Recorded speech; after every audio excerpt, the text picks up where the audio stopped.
அஸ்ஸலாமு அலைக்கும் வரஹ்மத்துல்லாஹி வரகாத்துஹு. அல்ஹம்துலில்லாஹி ரப்பில் ஆலமீன்.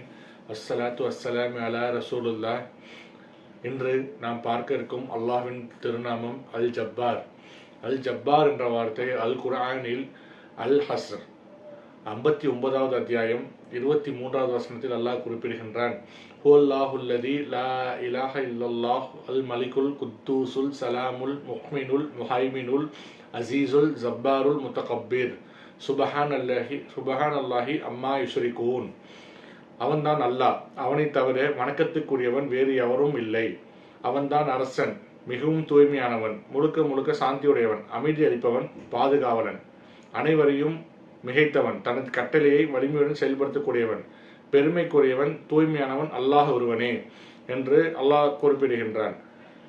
அல் ஜப்பார் என்ற வார்த்தைக்கு உலமாக்கள் பார்த்தீங்கன்னா 3 விதமான அர்த்தங்களை சொல்கின்றனர். ஒன்று, அடக்கி ஆள்பவன்.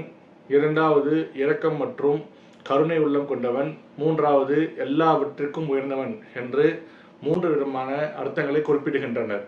அடக்கி ஆள்பவன் நம்ம கேட்கும் போது என்ன ஆகும் அப்படின்னாக்கா, நம்ம மனசுல தோணலாம், அல்லாஹ் ஒருவேளை கோரமானவனாகவும் பழி வாங்கக்கூடியவனாகவும் இருப்பானோ அப்படின்னு சொல்லிட்டு நம்ம மனதில் எண்ணம் தோன்றலாம். ஆனால் இந்த திருப்பெயருக்கு அளவற்ற அன்பையும் எல்லையற்ற கருணையையும் ஈடில்லா இரக்கத்தையும் செயல்படுத்தக்கூடியவனாக இருக்கின்றான் அப்படின்னு சொல்லிட்டு சொல்றாங்க. மேலும் அநீதி இழைக்கப்பட்டவர்களுக்கு ஆறுதல் கூறுவனாகவும் அநீதி இழைப்பவர்களுக்கு எதிராக தன கட்டளையை வலிமை பெறக்கூடியவனாகவும் வலிமையுடன் செயல்படுத்தக்கூடியவனாகவும் இருக்கிறான் என்பதுதான் இதுக்கு சரியான பொருளா இருக்கும் அப்படின்னு சொல்லிட்டு வரலாற்று ஆசிரியர்கள் குறிப்பிடுகிறார்கள். நபி ஸல்லல்லாஹு அலைஹி வஸல்லம் அவர்கள் பிரார்த்தனையில் ஒன்று அப்படின்னு சொல்லிட்டு ரசூலுல்லாஹ் கேட்ட துவா ஒன்று இதில் குறிப்பிடுறாங்க.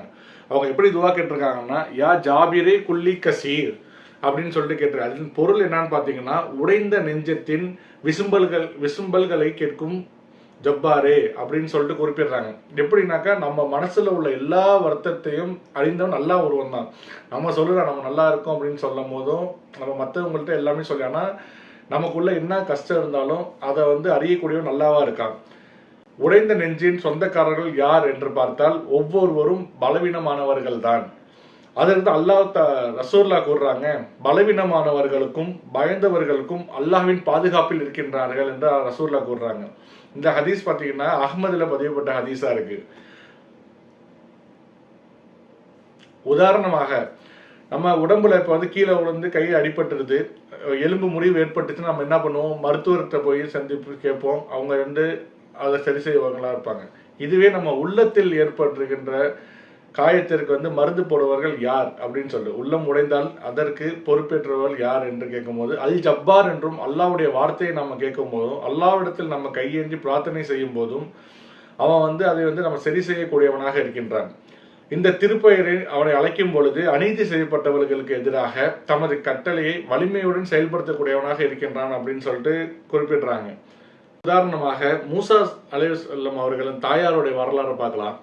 அந்த காலத்தை பலு இஸ்ரவேல் சமுதாயத்தில் பிறந்த ஆண் குழந்தைகள் எல்லாத்தையும் ஃபிரௌன் கொன்னுட்டு இருந்தான். அந்த சமயத்துல பாத்தீங்கன்னாக்கா மூசா அலைஹிஸ்ஸலாம் அவர்கள் பிறக்கிறாங்க. மூசா அலைஹிஸ்ஸலாம் பிறந்தோடனே ஃபிரௌன் எங்க தன் மகனை கொன்னுடுவானோ அப்படின்னு சொல்லிட்டு அவங்க ரொம்ப பயந்தாங்க. அப்படி பயந்துறவங்களுக்கு அல்லாஹ் நினைச்சிருந்தா அவங்கள்ட்ட சொல்லியிருக்கலாம், நீங்க உங்க வீட்லயே அவரை பாதுகாத்து வச்சுக்கோங்க, அவர்களுக்கு எந்த ஆபத்து வராம நான் பாத்துக்கிறேன் அப்படின்னு சொல்லிட்டு அல்லாஹ் சொல்லியிருக்கலாம். ஆனா அல்லாஹ் திருமறையில கூறும்போது இப்படி குறிப்பிடுகின்றான், மேலும் நாம் மூசாவின் தாயாருக்கு அறிவித்தோம், இக்குழந்தைக்கு பாலுவிட்டுகிறாக, இனி அதன் உயிருக்கு ஆபத்து வரும் என்று நீர் அஞ்சினால் அதனை ஆற்றில் விட்டுவிட்டு நீ யாதொரும் அச்சமும் கவலை கொள்ள வேண்டாம். அல்லாஹ் எப்படி சொல்றான்னு பாருங்க. அப்பதான் குழந்தை பிறந்திருக்கு, பால் குடித்து கொண்டு இருக்காங்க மூசா அலைஹிஸ்ஸலாம்.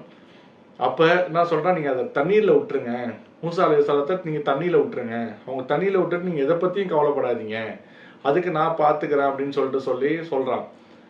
நம்ம ஒரு உதாரணம் யோசிச்சு பார்ப்போமே. இப்ப நமக்கு ஒரு குழந்தை இருக்கு, நம்ம குழந்தை இருக்கும்போது அவரை போய் நம்ம தண்ணியில விடுங்கன்னு சொன்னா விடுவோமா?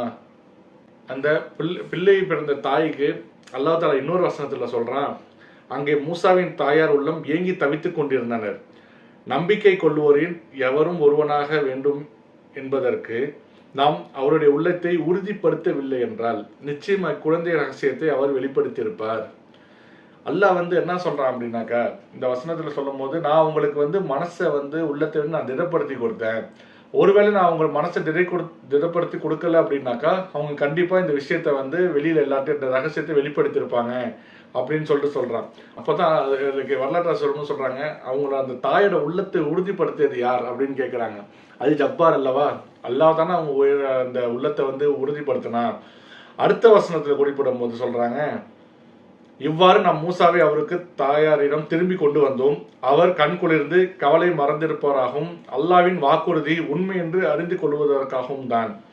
அல்லாஹ் இந்த வசனத்தை சொல்லும் போது சொல்றான், அல்லாஹ் வந்து மூசா நபி வந்து அவன் கண்ணு முன்னாடி கொண்டு வந்து நிப்பாட்டுறான். அந்த கண்ணு முன்னாடி வந்து கொண்டு நிப்பாட்டினப்போ அவங்க வந்து கண் குளிர்ச்சி அடைகிறாங்க. மூசா அலைஹிஸ்ஸலாத்தை பார்த்து அல்லாஹ் வந்து வாக்குறுதி வந்து உண்மைன்னு நிரூபிக்கிறதுக்காகவே மூசா அலைஹிஸ்ஸலாத்தை அவங்களோட கண் முன்னாடி நான் கொண்டு வந்து நிப்பாட்டணும் அப்படின்னு சொல்றான். ஆனா அந்த கடைசியா அந்த வசனத்தை முடிக்கும் போது சொல்லுவான், ஆயினும் மக்களின் பெரும்பாலானோர் இதை அறிவதில்லை. அல்லாஹ் அந்த வேதனையா சொல்றான், நான் இவ்வளவு விட்டு நான் சொல்லும் போதும் ஆனா மக்கள் வந்து எப்படி இருக்காங்க, பெரும்பாலும் வந்து அது யாருமே அறியாத மக்களாவே இருக்கின்றார்கள் அப்படின்னு சொல்லிட்டு அல்லாஹ் அந்த வசனத்தை முடிக்கிறான். இந்த வசனம் எல்லாமே பாத்தீங்கன்னா 28வது அத்தியாயம் 7வது வசனம், 28வது அத்தியாயம் 10வது வசனம், 28வது அத்தியாயம் 13வது வசனத்தில் அல்லாஹ் குறிப்பிட்டிருக்கின்றான். மேலும் அநீதி இழைக்கப்பட்டவர்களுக்கு உதவ வேண்டும் என்றால் அநீதி செய்தவரிடமிருந்து தான் நீதியை பறிக்க முடியும். அப்படி இருக்கும்போது தான் அல் ஜப்பார் என்கிறவங்க தான் அல்லாஹ் மட்டும்தான் அந்த இது எல்லாத்தையும் அடக்கி ஆள்பவனா இருக்கான். அவனிடத்தில் நம்ம கேட்டா மட்டும்தான் அந்த இது நமக்கு கொடுக்கறான், மனசை வந்து உறுதிப்படுத்தி கொடுக்கறான். ஆகவே அநீதி இழைத்தோர் எல்லாருக்குமே அல் ஜப்பார் என்கிற வார்த்தை வந்து ஒரு பெரிய எச்சரிக்கையா இருக்கு அப்படின்னு சொல்றாங்க. அதற்கு ஒரு முஸ்னதுல் அஹ்மதுல பதிவுப்பட்ட ஒரு ஹதீஸ் ஒன்று இருக்கு. நபி ஸல்லல்லாஹு அலைஹி வஸல்லம் அவர்கள் கூறினார்கள், அநீதி இழைக்கப்பட்டவர்களுக்கு பிரார்த்தனையை அஞ்சி கொள்ளுங்கள், அது மேகத்தினூடாக வேகமாக எடுத்து செல்லப்படுகின்றனர், வானத்தில் கதவுகள் அதற்காக நிற்கின்றனர், அல்லாஹ் கூறுகின்றான், தருணம் பார்த்து நிச்சயமாக நான் உனக்கு உதவுவேன் அப்படின்னு சொல்லிட்டு அல்லாஹ் சொன்னதா ரசூலுல்லாஹ் சொல்றாங்க. கடைசி இதை பார்த்தீங்கன்னா தருணம் பார்த்து நிச்சயமாக நான் உனக்கு உதவுவேன் அப்படின்னு சொல்றாங்களே, அந்த தருணம் வந்து ஒரு கேப் கொடுக்குறான் அல்லாஹ். அந்த கேப்ல நான் ஒருத்தவங்களுக்கு அநீதி இழைச்சிட்டேன் அப்படின்னாக்கா, நான் அநீதி இழைச்சவர்கிட்ட போய் நான் மன்னிப்பு கேட்டு அல்லாஹ்ட்ட தௌபா செஞ்சேன்னா அந்த அநீதியை வந்து அல்லாஹ் மன்னிக்க கூடியவனா இருக்கான். அதே மாதிரி நம்ம அந்த மக்கள்கிட்ட நம்ம யாருக்கு அநீதி இழைச்சோமோ அவங்கள்ட்ட போய் மன்னிப்பு கேட்டு அவங்களும் நம்மளை மன்னிச்சுட்டாங்க அப்படின்னாக்கா எந்த ஒரு குற்றமும் பிடிக்க மாட்டான். அதனால தான் அந்த தருணம் வந்து ஒரு சிறிய ஒரு கேப் கொடுக்குறான் அல்லாஹ். நாம் அவன் அருளை பெற்று வாழக்கூடிய நல் மக்களாக அல்லாஹ் உங்களையும் என்னையும் ஆக்கி அருள் புரிவானாக. வாஹிர் தவானா அல்ஹம்துலில்லாஹி ரப்பில் ஆலமீன். அஸ்ஸலாமு அலைக்கும் வரஹ்மத்துல்லாஹி வபரகாத்துஹு. ليسأل الصادقين عن صدقهم وأعد للكافرين عذابا أليما.